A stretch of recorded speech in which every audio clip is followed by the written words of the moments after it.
Get ready for speed. Mick Schumacher threw away a top 12 finish at the Indianapolis Grand Prix. In a dramatic moment, Mick Schumacher found himself in a collision with Santino Ferrucci, spinning him out in a costly incident that ultimately cost the rookie his best IndyCar result to date. We break down exactly what happened in that intense race and the fallout for the young driver. Stop using your finger for notes, sketches, and edits. This Jam Jake stylus pen gives your iPad a smoother, more precise writing feel with palm rejection so your hand can rest naturally on the screen. It charges fast, works for hours, and comes with replacement tips. Perfect for school, work, or creative projects. Check the link in the comments to grab it on Amazon. Next up, we dive into the career crossroads of Daniel Ricciardo. The Australian superstar has made a surprising statement, refusing to rule out a return to racing, but he's clear that any future comeback won't be about chasing a championship. Find out what Ricciardo is really looking for now that he's stepping away from the spotlight and what his vision is for the future of his racing career. Now it's time to talk about reliability nightmares in Formula One. Sky Sports lead commentator David Croft has called Audi's recent performance a little bit embarrassing, following a frustrating Miami Grand Prix weekend.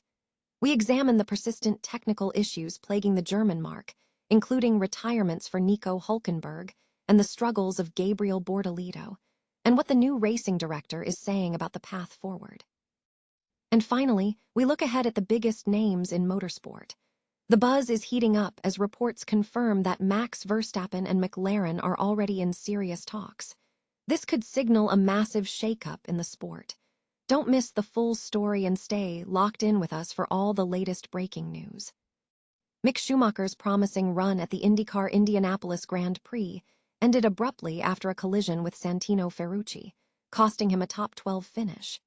Starting from the 18th position on the grid, Schumacher demonstrated strong racecraft, moving up through the field to secure a solid 12th place with just 3 laps remaining. His immediate target was 11th, following closely behind Santino Ferrucci through the turn 8-9 section. However, an incident occurred where Schumacher spun Ferrucci, an accident deemed costly. While Schumacher managed to continue in 11th position, IndyCar Race Control issued a drive-through penalty for the avoidable contact. On the final lap, Schumacher served the penalty, resulting in a significant drop to 20th place. This mistake erased his best IndyCar finish to date and cost him 11 points, impacting his standing by a difference of 23rd and 25th. Schumacher acknowledged the error, stating he was attempting to set up an overtake for turn 10 and did not anticipate Ferrucci checking up so closely. Following the incident, Ferrucci recovered to 14th place. Looking ahead, the RLL racing driver must now focus on his first appearance in the Indianapolis 500, with 2 weeks dedicated to practice and qualifying ahead of the historic event. Schumacher will be one of 4 drivers carrying rookie status, alongside Dennis Hogger, K.O. Collett, and Jacob Abel. Furthermore, Schumacher will benefit from an expanded teammate lineup, as 2-time Indy 500 winner and former F1 driver Takuma Sato returns to the grid alongside Graham Rahal and Louis Foster. Daniel Ricciardo has confirmed he has not ruled out a return to racing, though he has clarified that any future return would not be motivated by a pursuit of a championship victory. Ricciardo made these comments during an appearance on Connor Daly's Speed Street podcast, following his abrupt exit from Formula One at the 2024 Singapore Grand Prix, where he was replaced at Racing Bulls by Liam Lawson. Speaking about his departure from the sport, Ricciardo described his decision as a desire to step away to reevaluate his passion. At the end of my career, I was like, why do I love it? And I just wanted to remove myself for a bit, he stated. He added that participating in other races helped rebuild a positive connection with the sport. When addressing the possibility of returning to professional competition, the 8-time Grand Prix winner was optimistic. Never say never, Ricciardo declared. He emphasized that a potential return would be driven by enjoyment rather than championship ambition. I'm really enjoying not competing where I currently sit and just enjoying the small things in life and not having to kind of be on a stage and all that. Ricciardo stressed the importance of maintaining a balance between goals and pure enjoyment. Do I know what I'll feel in 3 years, 5 years? No.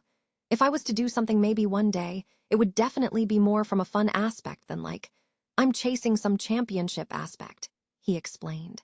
He further noted that the pressure to win can diminish the joy of racing, asserting, I don't need to hold a trophy in something. I don't need this for myself. Sometimes that can take the enjoyment out of racing. It's a balance because you want to have goals, and that's obviously what gives you that purpose in the morning.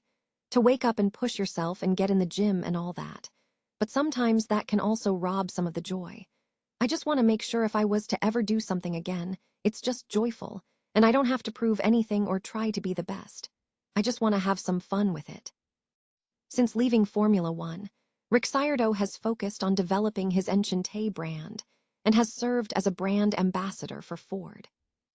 Formula One team Audi is facing mounting reliability challenges, leading to commentary suggesting the issues are becoming embarrassing following a disappointing Miami Grand Prix weekend.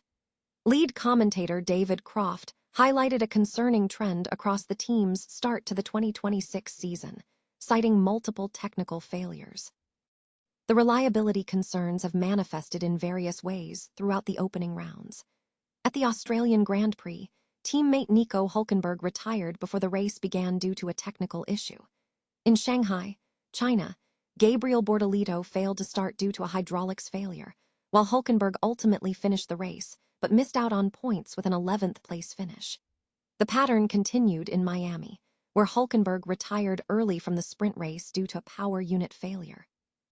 Croft expressed significant frustration, stating, It's 3 out of 5 races now that they failed to start even before the Grand Prix, and Hülkenberg retiring. It's a little bit embarrassing, I think, for Audi. They will get it right eventually, but they need to start getting it right now because there is potential there, but there's so many different little things that are going wrong. You wonder why that is. It needs a bit more coherence and consistency, and it's just not coming. Addressing the situation, newly appointed Audi racing director Alan McNish acknowledged the issues, but contextualized them within the broader motorsport landscape.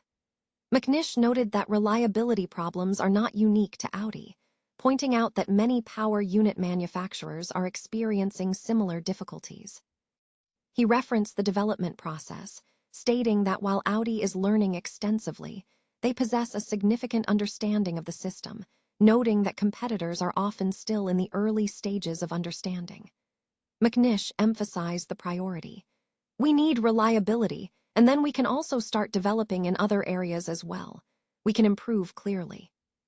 He further pinpointed a specific area of focus, stating, The frustrating part is not having 2 cars at the start on Saturday, and especially with the performance that underlined part of it, and that's certainly an area that's a clear focus number 1. We need to work on that. Formula One heavyweight Max Verstappen and the McLaren team are reportedly in discussions. This development signals potential strategic moves or significant partnership discussions between the dominant driver and the highly competitive McLaren organization. Industry observers are closely monitoring these talks, anticipating potential implications for the upcoming racing season and the competitive landscape of Formula One. Further details regarding the nature and scope of these negotiations are expected to emerge as the situation develops.